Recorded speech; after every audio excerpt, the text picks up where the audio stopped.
appreciate ko po. At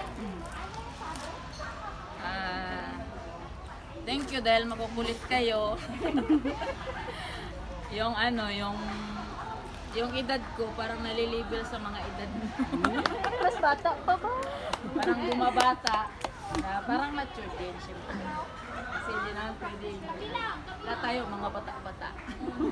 Salamat sa inyong oras at laging pag-pray sa akin. Kahit wala ako lagi sa inyong, thank you sa inyo.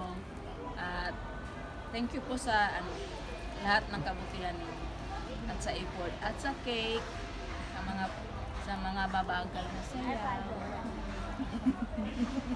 At yun lang po, see you in a month ulit. At pagigihan niyo yung paglilingkod ninyo. Dahil walang naglingkod sa Diyos na pinabayaan niya.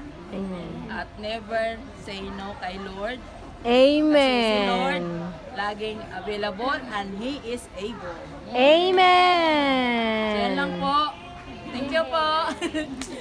At thank you talaga sa effort ninyo. Alam ko wala kayo surprise, mga tikal-tikal kayo. Nasira ang iba na! Oo, salamat po. Alam nyo, hindi naman ganito ka, ito hindi masyado to mahalaga.